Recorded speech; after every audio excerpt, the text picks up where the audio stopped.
Kung nandun ako, baka buhay pa siya.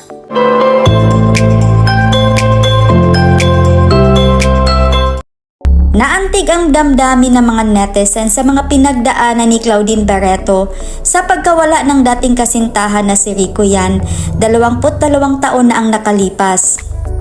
Sa YouTube channel ng batikang kolumnista na si OG Diaz ay lakas loob na ikinuwento ni Claudine ang mga pangyayari bago pa nawala si Rico. Inamin ni Claudine na sa panahong yon ay hiwalay na sila ni Rico Yan dahil sa isang pangyayari na di matanggap ni Claudine sa panahong yon.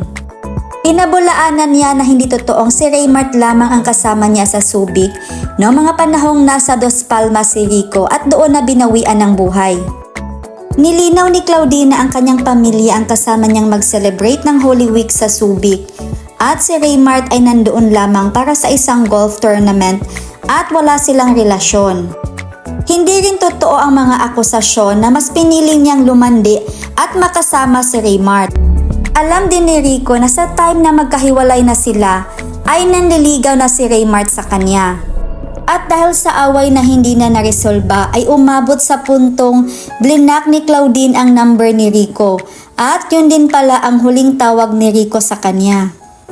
At ayon kay Claudine ay ito yung gabing lubos na pinagsisisihan niya hanggang ngayon. Nabanggit din ni Claudine na never niyang pinagpalit at niloko si Rico kaya hanggang ngayon ay sineselebrate pa rin ito ang mga special na araw ni Rico.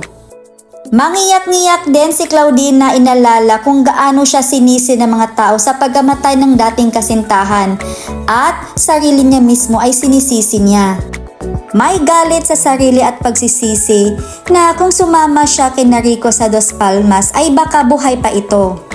Tumagal nga ng 22 taon bago maibahagi ni Claudine ang pangyayaring ito.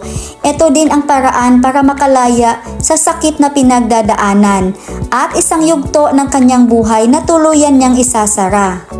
At ayon pa kay Claudine, yung love na yon hindi na mauulit yon sa buong buhay ko. Kailanman, magmahal man ako ulit, it's never gonna be the same.